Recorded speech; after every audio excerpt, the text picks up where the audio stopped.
Lecture number 23 of control system frequency response analysis को ही आज study करेंगे। नाइक्वेस्ट प्लॉट देखेंगे, इसमें पोलर प्लॉट और निकल्स चार्ट को डिस्कस करेंगे। नाइक्वेस्ट प्लॉट को अगर हम डिफाइन करें, इसको पोलर प्लॉट भी कहते हैं। The polar plot of a sinusoidal transfer function g of j omega is a plot of the magnitude of g of j omega versus the phase angle of the g of j omega on polar coordinates as omega is varied from 0 to infinity।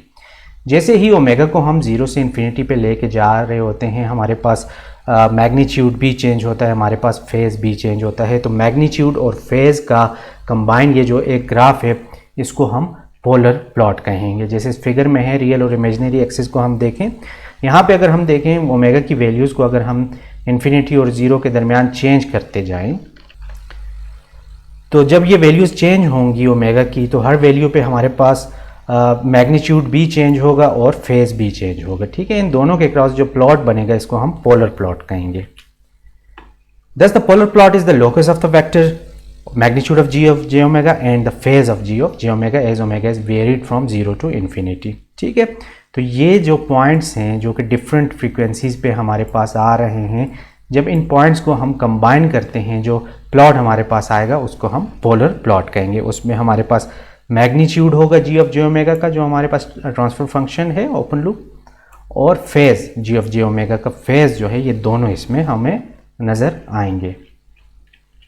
अब अगर हम देखें यहाँ पे, each point on the polar plot of g of j omega represent the terminal point of a vector at a particular value of omega. Omega की हम different values ले रहे हैं, इन्फिनिटी से 0, तो हर पॉइंट जो है वो एक स्पेसिफिक पॉइंट जो है वो हमें मिलेगा यहाँ पे, जिस पे एक स्पेसिफिक मैग्नीट्यूड होगा जो कि एक वेक्टर फॉर्म से शो होगा, और उसका एक स्पेसिफिक एंगल होगा। हमारे पास हर ओमेगा की वैल्यू के लिए ऐसा ही होगा। The projection of g of j omega on the real and imaginary axis are the real and imaginary components. ठीक है, और जब हम इसकी प्रोजेक्शंस को देखेंगे रियल एक्सिस पे भी और इमेजिनरी एक्सिस पे भी, तो ये प्रोजेक्शंस जो होंगी हमारे पास किसी भी पॉइंट के हम देखें, उसका मैग्नीट्यूड देखें और उसकी प्रोजेक्शंस को देखें, तो वो प्रोजेक्शंस हमारे पास जो हैं रियल और इमेजिनरी कंपोनेंट्स होंगे किसी भी पॉइंट पे। अब इसका एडवांटेज देखें। Advantage is using a polar plot is that it depicts the frequency response characteristic of a system over the entire frequency range in a single plot. ठीक है, एक ही प्लॉट में सारी फ्रीक्वेंसीज के लिए हमें मैग्नीट्यूड भी मिल रहा है, हमें फेज भी मिल रहा है। अगर हम पोलर बॉर्डर प्लॉट की बात करें, तो वहाँ पे मैग्नीट्यूड के लिए हम अलग प्लॉट बना रहे थे, फेज़ के लिए अलग प्लॉट बना रहे थे, लेकिन यहाँ पे हमें एडवांटेज ये मिल रहा है कि सिंगल प्लॉट में हमें मैग्नीट्यूड भी मिल रहा है, सिंगल प्लॉट में हम देख रहे हैं हमें फेज़ भी मिल रहा है। सारी की सारी जितनी भी हम ओमेगा की वैल्यूज़ चेंज करेंगे उनके लिए ये दोनों चीज़ें हमें नज़र आएंगी। अब देखें Nyquist plot of integral and derivative factors. देखते हैं कि नाइक्वेस्ट प्लॉट जो है इंटीग्रल फैक्टर्स के लिए कैसे हम बनाएंगे, डेरिवेटिव फैक्टर्स के लिए कैसे बनाएंगे। यहाँ पे अगर हम देखें, ये एक इंटीग्रल फैक्टर ले लेते हैं, the polar plot of g of j omega, जो कि हमें गिवन है 1/j omega is the negative imaginary axis से। इसको हम लिख सकते हैं this transfer function is 1/j omega. ठीक है, रैशनलाइज करने के लिए इसके कंजुगेट ले लेंगे, इसको कुछ मैथमेटिकल स्टेप्स आप जब अप्लाई करेंगे तो ये हमारे पास इक्वल हो जाएगा -j 1/ओमेगा के। ठीक है, अब पोलर फॉर्म में अगर हम इसको लिखें, मैग्नीट्यूड इसका हमारे पास आ जाएगा और इसका एंगल फेज़ हमारे पास आ जाएगा। मैग्नीट्यूड क्या है 1/ओमेगा, और हमारे पास इसका फेज़ क्या होगा, एंगल क्या होगा -90। अब इमेजिनरी और रियल एक्सिस पे हम डिफरेंट वैल्यूज़ के लिए अगर इसको ड्रॉ भी कर सकते हैं, देखते हैं हम पोलर प्लॉट में, तो ये एंगल हमारे पास -90 इस तरफ आ जाएगा। ठीक है, और ओमेगा की वैल्यूज़ अगर हम देखें तो वो 0 से इन्फिनिटी की तरफ ऐसे जाएंगी। अब अगर पोलर प्लॉट हम देखें डेरिवेटिव फैक्टर के लिए, जहाँ पे ट्रांसफ़र फंक्शन हमारे पास j ओमेगा हो, तो उसके लिए अब देखें क्या हो रहा है। यहाँ पे j ओमेगा है, इस फंक्शन में हम देखते हैं हमें मैग्नीट्यूड गिवन है, वो ओमेगा आ जाएगा और एंगल इसमें 90 का आ जाएगा। रियल और इमेजिनरी पे कैसे प्लॉट होंगे, 90 का एंगल हम यहाँ से रियल से इमेजिनरी की तरफ जाएंगे, पॉजिटिव है तो ऐसे आएगा, और ओमेगा 0 हम सेंटर पे लेंगे और हम इमेजिनरी पर ओमेगा इन्फिनिटी की तरफ जाएंगे। ठीक है, ये हमारे पास डेरिवेटिव फैक्टर के लिए इस तरह से हम पोलर फॉर्म उसका ड्रॉ कर सकते हैं। अच्छा, फिर हम देखते हैं the polar plot of first order factor in numerator. Numerator में अगर हमारे पास फर्स्ट ऑर्डर फैक्टर आ जाए, उसके लिए क्या करेंगे। ठीक है। ओमेगा की अब अगर यहाँ पे हम डिफरेंट वैल्यूज़ डालें इसमें, ठीक है, ओमेगा 0 रखें, 1 रखें, 2 रखें और इन्फिनिटी रखें, तो हम देखेंगे हमारे पास रियल पार्ट और इमेजनरी एक्सेस पे वैल्यूज़ आती जाएंगी। रियल पार्ट इस केस में अगर देखें 1 1 1 ही रहेगा और इमेजनरी 0 1 2 और इन्फिनिटी जाएगा। ये पॉइंट्स अगर हम रियल और इमेजनरी एक्सेस पे ड्रॉ करें, जब ओमेगा 0 था तो हमारे पास इमेजनरी 0 था, रियल 1 था, ठीक है। जब ओमेगा 1 था तो हमारे पास इमेजनरी पे 1 और रियल पे 1, ठीक है, पॉइंट आ गया। जब हमने ओमेगा 2 रखा तो इमेजनरी पे हमारे पास 2 आया और हम रियल पार्ट 1 ही इसमें रहा। और रियल अगर हम 1 पे गए, इन्फिनिटी पे गए, ठीक है, ओमेगा की वैल्यू अगर हमने इन्फिनिटी रखी, रियल हमें 1 ही मिलेगा और इमेजनरी पे हम इन्फिनिटी पे जाएंगे, ये पॉइंट्स हमारे पास आ जाएंगे, ठीक है। जब इन पॉइंट्स को हम मिलाएंगे तो हमें इसका पोलर प्लॉट इस तरीके से मिलेगा, फर्स्ट ऑर्डर फैक्टर जो कि न्यूमरेटर में आएगा। अब अगर हम देखें the polar plot of the first order factor in denominator, तो वो कैसे आएगा? हमारे पास ट्रांसफर फंक्शन जो है इसका होगा 1/j + 1 हो जाएगा। अच्छा, रैशनलाइज करने के लिए इसको कॉन्जुगेट से हमने क्या करना है, मल्टीप्लाई और डिवाइड कर लेंगे। ये हमारे पास जो बन जाएगा 1 - j डिवाइड बाय 1 + ω²। इस तरीके से रियल और इमेजनरी पार्ट्स हमने हम अलग किए तो हमें 1/1 + ω² - j ω डिवाइड बाय 1 + ω², इस तरीके से हमें ये फंक्शन मिल जाएगा। अब ओमेगा की डिफरेंट वैल्यूज़ डालेंगे 0, 0.5, 1, 2 और इन्फिनिटी। रियल पे इसकी क्या वैल्यूज़ आ रही हैं और इमेजनरी पे क्या आ रही हैं, वो हमने इस टेबल में निकालनी दोनों की। जब हम इसको प्लॉट करने जाएंगे तो ओमेगा की वैल्यू जब 0 होगी, पॉइंट रियल और इमेजनरी जो भी आ रहे हैं यहाँ पे हमने कर लिया। फिर 0.5 पे गए तो हमें 0.8 रियल पे मिला और इमेजनरी -0.4 मिला, तो पॉइंट हमने यहाँ पे ले आए। अब ओमेगा जब 1 था तो हम रियल पे थे 0.5 पे और इमेजनरी -0.5 पे, तो पॉइंट हमने वो ड्रॉ कर लिया। और जब ओमेगा हमारे पास 2 था तो 2 पे हम रियल पे 0.2 पे थे और इमेजनरी -0.4 पे थे, ठीक है, वो पॉइंट हमने ड्रॉ कर लिया। इसी तरीके से जब ओमेगा इन्फिनिटी पे गए तो रियल और इमेजनरी दोनों 0 थे, तो हम सेंटर पे आ गए, ठीक है। जब हमने ये सारे इनका लोकस ड्रॉ किया तो हमें ये इसका पोलर प्लॉट इस तरीके से मिल जाएगा। अब अगर हम देखें the polar plot of the first order factor in denominator is, ये हम इसका अगर मैग्नीट्यूड और इसका फेज देखें तो उसमें हम देखेंगे इस तरीके से मैग्नीट्यूड जो है वो हमें ये लाइन उन्हीं पॉइंट्स पे ये लाइंस होंगी और एंगल जो है वो उसका ये रियल एक्सिस के साथ जो थीटा बन रहा है वो एंगल होगा, ठीक है। तो ये हमें इस तरह वेक्टर फॉर्म में भी हम इसको शो करते हैं और हर पॉइंट जो है वो हमें एक स्पेसिफिक वैल्यू दे रहा होता है, ठीक है, उसका मैग्नीट्यूड भी होता है और उसका एंगल भी होता है, ठीक है। और उनको जब हम कंबाइन करते हैं तो इस तरीके से हमारे पास उसका पोलर प्लॉट बनता है। अब ये एक एग्जांपल है, draw the polar plot of the following open loop transfer function. Open loop transfer function है, इसका हमें कह रहा है कि पोलर प्लॉट ड्रॉ करें, g of s = 1/s × s + 1, ठीक है। सोल्यूशन पे जाएंगे तो हम इसको j ओमेगा से रिप्लेस करेंगे s को, तो इक्वेशन हमारे पास बन जाएगी g of j omega = 1/j omega × j omega + 1, ठीक है। आगे फर्दर हम इसको सॉल्व करेंगे, मैथमेटिकल स्टेप्स करेंगे तो इक्वेशन इस फॉर्म में आएगी। इसके कंजुगेट्स लेंगे, ठीक है, तो हमारे पास इक्वेशन इस फॉर्म में बन जाएगी। फर्दर इसको सॉल्व करेंगे तो इक्वेशन की फॉर्म हमारे पास ये वाली आ जाएगी, ठीक है। जब ये फॉर्म हमारे पास इक्वेशन की आई तो इसमें से हमने रियल पार्ट को और इमेजनरी पार्ट को अलग कर देना है, वो किया। उसके बाद हमने इसको लिखा रियल पार्ट और इमेजनरी पार्ट की फॉर्म में, और देन हम क्या करेंगे, अब ओमेगा की डिफरेंट वैल्यूज़ इसमें डालेंगे। ओमेगा 0 से इन्फिनिटी के दरमियान हम इसमें डिफरेंट वैल्यूज़ डालेंगे और देखेंगे कि रियल एक्सिस पे क्या वैल्यूज़ आ रही हैं और इमेजनरी एक्सिस पे इसकी क्या वैल्यूज़ आ रही हैं। जब वो सारी वैल्यूज़ हमारे पास आ जाएंगी तो उन वैल्यूज़ को हम इस तरह शो कर लेंगे अपने रियल और इमेजनरी एक्सिस, और इसका हम प्लॉट ड्रॉ कर लेंगे, ठीक है। तो ये हमारे पास इस तरीके से इसका प्लॉट आ जाएगा। अब हम देखते हैं कि इस प्लॉट से हम स्टेबिलिटी को कैसे फाइंड आउट कर सकते हैं, कैसे पता चलेगा ये प्लॉट जब हमारे पास आएगा कि सिस्टम हमारा स्टेबल है या नहीं। तो वो क्राइटेरिया हम देखते हैं। Next stability criterion determine the stability of a close loop system from its open loop frequency response and open loop poles. हमारे पास अब ओपन लूप ट्रांसफर फंक्शन था, ओपन लूप ट्रांसफर फंक्शन से हमने फ्रीक्वेंसी अपना पोलर प्लॉट ड्रा किया, लेकिन यहाँ से हम अपनी यूनिटी फीडबैक सिस्टम या क्लोज लूप का भी एनालिसिस करेंगे और बता सकेंगे कि हमारा क्लोज लूप जो है ट्रांसफर फंक्शन वो स्टेबल है या नहीं है। तो हमें नाइक्वेस्ट स्टेबिलिटी क्राइटेरिया ये बताएगा। इसमें क्या हो रहा है, a minimum phase close loop system will be stable if the Nyquist plot of open loop transfer function doesn't encircle -1 J0 point. अब कैसे, यहाँ पे एक क्रिटिकल पॉइंट हम ले लेते हैं जिसका हम कहते हैं कि -1 J0 है।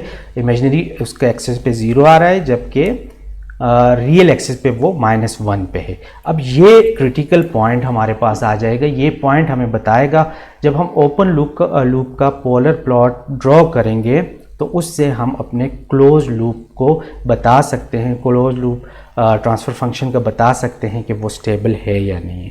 अब अगर हमारे पास ओपन लूप जो ट्रांसफ़र फंक्शन आया था उसका प्लॉट अगर इस क्रिटिकल पॉइंट को इनसर्कल कर रहा है तो स्टेबल नहीं होगा सिस्टम। अगर वो इसको इनसर्कल नहीं कर रहा तो सिस्टम हमारा स्टेबल होगा। अगर वो इसके साथ से गुज़र रहा है, इसको क्रॉस कर रहा है, तो सिस्टम हमारा मार्जिनली स्टेबल होगा। देखते हैं कैसे। अब जैसे यहाँ पे हमारे पास फॉर एग्जांपल ये ओपन लूप का प्लॉट बना, ये इसको इनसर्कल नहीं कर रहा, सिस्टम हमारा स्टेबल है। ठीक है। अब ये इसके ऊपर से गुजर रहा है, इसको क्रॉस कर रहा है ये प्लॉट, इसका मतलब है ये सिस्टम हमारे पास मार्जिनली स्टेबल है। अब अगर हम थर्ड केस में देखें तो ये वाला जो ग्राफ है ये इसको इनसर्कल कर रहा है इस क्रिटिकल पॉइंट को, तो इसका मतलब है सिस्टम हमारे पास अनस्टेबल है। अच्छा, नेक्स्ट हम देखते हैं कि हम एक सर्कल ड्रॉ करते हैं अपने इसी क्रिटिकल पॉइंट पे। यूनिटी रेडियस का एक सर्कल हमारे पास आ जाएगा। वो सर्कल हमें बताएगा कि गेन क्रॉस ओवर फ्रीक्वेंसी क्या है, फेज क्रॉस ओवर फ्रीक्वेंसी क्या है, गेन मार्जिन क्या है और फेज मार्जिन क्या है। अब अगर हमारे पास ये पोलर प्लॉट बन रहा है, इसी क्रिटिकल पॉइंट को हम लेते हैं, इसके ऊपर हम एक सर्कल ड्रॉ करते हैं, फिर हम देखते हैं कि गेन किस पॉइंट पे इसको जो है क्रॉस कर रहा है। तो इस सर्कल को, इस यूनिटी सर्कल को जिस पॉइंट पे गेन क्रॉस करेगा उसको हम गेन क्रॉस ओवर फ्रीक्वेंसी कहेंगे। और फेज वो होगा जहाँ पे हमारे पास यहाँ पे 0 आ रहा है, ठीक है, 0 लाइन को, तो वहाँ पे जो पॉइंट जो इसको ये क्रॉस कर रहा है वो हमारे पास फेज क्रॉस ओवर पॉइंट आ जाएगा। ठीक है। फेज क्रॉस ओवर पॉइंट से हम यहाँ पे इमेजिनरी एक्सिस तक जो लाइन बनेगी वो हमारे पास गेन मार्जिन होगा, और यहाँ गेन मार्जिन होगा, और फेज मार्जिन हमारे पास जो ये मैग्नीट्यूड का वेक्टर आएगा इसका इस रियल एक्सिस से जो एंगल बनेगा वो हमारे पास फेज मार्जिन होगा। तो इस तरीके से हम फाइंड आउट कर सकते हैं इससे गेन मार्जिन भी, फेज मार्जिन भी, फेज क्रॉस ओवर पॉइंट भी और गेन क्रॉस ओवर पॉइंट, ये चीज़ें हम अपने इस डायग्राम से फाइंड आउट कर सकते हैं। नेक्स्ट जो चीज़ है जिससे हम इसको रिप्रेजेंट कर सकते हैं वो हमारे पास नाइकल्स चार्ट होते हैं। Another approach to graphically portraying the frequency response characteristic is use the log magnitude versus phase plot. इसमें हम लॉग मैग्नीट्यूड और फेज प्लॉट को लेते हैं और इसको नाइकल्स चार्ट कहेंगे। Which is the plot of the logarithmic magnitude in decibels versus the phase angle of for a frequency range of interest. ठीक है। In manual approach the log magnitude versus phase plot can easily be constructed by reading values of the log magnitude and phase angle from body diagrams. ठीक है। तो ये values हम अपनी आसानी के लिए बॉडी डायग्राम से भी ले सकते हैं। Advantage of the log magnitude versus phase plot are that the relative stability of the close loop system can be determined quickly and the compensation can be work out easily. ठीक है। ये इसका advantage हमारे पास आ गया। अब देखते हैं यहाँ पे एक हमारे पास फंक्शन है ओपन लूप का G of j omega equal to 1/j omega. तो इसके लिए हम देखते हैं कि हमारे पास मैग्नीट्यूड और फेज इस तरीके से आ जाएगा, 1/ω मैग्नीट्यूड है और -90 जो है इसका फेज आ जाएगा। ठीक है। क्योंकि यहाँ पे ऊपर हमारे पास कांस्टेंट है, कांस्टेंट एंगल -10 जो करेंगे तो यहाँ पे माइनस साइन आ जाएगा। जब अब हम ओमेगा की डिफरेंट वैल्यूज़ डालेंगे तो हमें डेसिबल में जो है मैग्नीट्यूड भी मिलेगा इसका, और हम देखेंगे कि हमें फेज़ एंगल क्या मिल रहा है। जब हम इसको ड्रॉ करेंगे, ठीक है, इस साइड पे हम जो है फेज़ ले रहे हैं, इस साइड पे मैग्नीट्यूड इन dB ले रहे हैं, ठीक है। ओमेगा की वैल्यू हम 0 से इन्फिनिटी की तरफ जा रहे हैं। हम देखते हैं कि हमें 90 पे ही जो है ये वैल्यूज़ मिल रही हैं, एंगल हमें 90 ही है, इसी पे हमारे पास जो है मैग्नीट्यूड चेंज होता हुआ नज़र आ रहा है। तो इस तरीके से हम इस ग्राफ को ड्रॉ कर लेंगे। अब एक और फंक्शन देखते हैं जी ऑफ जे ओमेगा। इसमें हमारे पास 1/j⍵t+1 ये फंक्शन है। इसमें हम मैग्नीट्यूड और फेज़ निकाल लेंगे इसका। उसके बाद हम देखते हैं कि ओमेगा की वैल्यूज़ जब हम चेंज करेंगे, 0 से इन्फिनिटी की तरफ जाएंगे तो एंगल भी चेंज होगा और मैग्नीट्यूड इन dB भी चेंज होगा। पॉइंट्स हम वो फाइंड आउट करेंगे, उन पॉइंट्स को मिलाएंगे, हमारे पास इसका प्लॉट बनेगा, ठीक है। इस फंक्शन के लिए देखते हैं एक और फंक्शन है, यहाँ पे जी ऑफ जे ओमेगा है हमारे पास j⍵t+1, ठीक है। तो इसके लिए भी जब हम ग्राफ ड्रॉ करेंगे तो ओमेगा की वैल्यू 0 और इन्फिनिटी की तरफ जाएंगे। 0 पे हम देख रहे हैं 90 आ रहा है हमारे पास, और -90 आ रहा है, और इन्फिनिटी पे जब जाएंगे तो ये -180 के करीब आएगा। इसके दरमियान हमारे पास मैग्नीट्यूड की वैल्यूज़ चेंज होती हुई नज़र आएंगी, ठीक है। इसमें भी अगर हम देखें, जैसे हमने प्रीवियस एग्जांपल्स में किया था, अगर हमारे पास पॉजिटिव गेन मार्जिन आ रहा है, पॉजिटिव फेज़ मार्जिन आ रहा है, तो हम कहेंगे सिस्टम हमारा स्टेबल है। और अगर हमारे पास नेगेटिव गेन मार्जिन आ रहा है या नेगेटिव फेज़ मार्जिन आ रहा है तो हम कहेंगे सिस्टम हमारे पास अनस्टेबल है। अब देखें phase margin, positive phase margin और नेगेटिव पॉजिटिव गेन मार्जिन के लिए हमारे पास ग्राफ जो है वो 0 पे हमारे पास इस एक्सिस को क्रॉस करेगा और -180 पे इस एक्सिस को क्रॉस करेगा, ठीक है। और नेगेटिव गेन मार्जिन के लिए आप देखें वो हमें जो उसका है फेज़ वो -180 वाली लाइन से इधर होगा, 0 पे नहीं होगा। और इसी तरीके से हमारे पास जो है गेन मार्जिन वो भी इस एक्सिस को क्रॉस नहीं करेगा, इनकी एक्सिस डिफरेंट हो जाएंगी, ठीक है।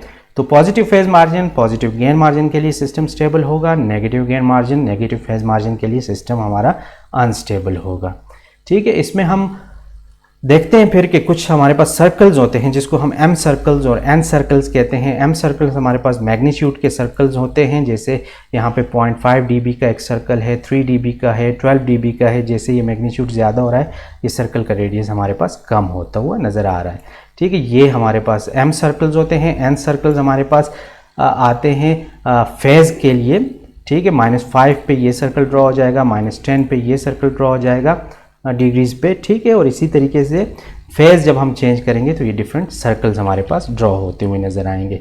एक हमारे पास एम सर्कल्स होते हैं जो मैग्नीट्यूड के लिए हैं, एन सर्कल्स होते हैं हमारे पास फेज़ सर्कल के लिए होते हैं, ठीक है। अब देखें, draw the Nichols chart of the following open loop transfer function and obtain the gain margin and phase margin. हमें फंक्शन गिवन है g of s equal to 1/s plus s into s+1 into s+3। यहाँ पे एक पोल 0 पे है, -1 पे है, दूसरा पोल तीसरा -3 पे है। सोल्यूशन की तरफ जाएंगे, इसको जे ओमेगा में शिफ्ट करेंगे, इक्वेशन की फॉर्म इस तरीके से बन जाएगी। इसको फर्दर मैथमेटिकल स्टेप्स करके सॉल्व करेंगे, इसके कॉन्जुगेट्स लेंगे रेशनलाइज करने के लिए। उसके बाद हमारे पास शेप जो इक्वेशन की बनेगी वो इस तरीके से बन जाएगी, ठीक है। फर्दर इसको सॉल्व करेंगे, इसका रियल पार्ट अलग करेंगे, इसका इमेजिनरी पार्ट अलग करेंगे। उसके बाद हम इसमें ओमेगा की वैल्यूज़ को डिफरेंट डालेंगे और मैग्नीट्यूड फाइंड आउट करेंगे dB में, और फेज़ फाइंड आउट करेंगे ओमेगा की डिफरेंट वैल्यूज़ के लिए, ठीक है। जब ओमेगा की ये डिफरेंट वैल्यूज़ आ गई, हमारे पास मैग्नीट्यूड इन dB आ जाता है, हमारे पास फेज़ एंगल आ जाता है, तो फिर हम इसको प्लॉट करने जा रहे होते हैं, ठीक है। पहला जो अगर हम ओमेगा की वैल्यू रखें 0.01 तो हम मैग्नीट्यूड देखेंगे। मैग्नीट्यूड के लिए हमारे पास 30 आ रहा है, तो ये यहाँ पे 30 पे एक पॉइंट आ जाएगा, और एंगल हमारे पास -90 आ रहा है तो -90 पे ये पॉइंट आ जाएगा। इसी तरीके से सेकंड पॉइंट हमारे पास जो है मैग्नीट्यूड उसका 10 और एंगल -97.5।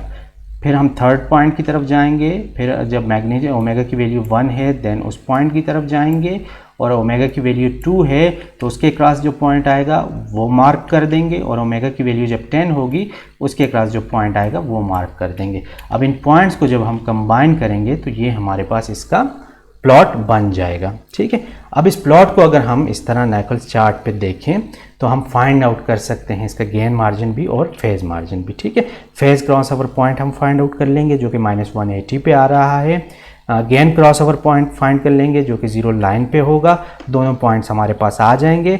फिर हम गेन मार्जिन देखेंगे फेज क्रॉस ओवर पॉइंट पे कि कितना आ रहा है, 22 dB आ जाएगा, पॉजिटिव है। ठीक है, फिर हम देखेंगे फेज मार्जिन कितना आ रहा है इस पॉइंट का हमारे पास जो है गेन क्रॉस ओवर पॉइंट से, तो वो 70 डिग्रीज आ रहा है, पॉजिटिव है। ठीक है, दोनों हमारे पास पॉजिटिव आ गए। दोनों पॉजिटिव आने का मतलब ये है सिस्टम हमारे पास स्टेबल है। ठीक है, नैकल्स चार्ट हम इस तरीके से इसको M&N सर्कल्स पे भी देख सकते हैं कि कौन सा पॉइंट जो है कौन सी फ्रीक्वेंसी पे आ रहा है और उसका कौन सा एंगल बन रहा है। ठीक है, so that's all of lecture number 23।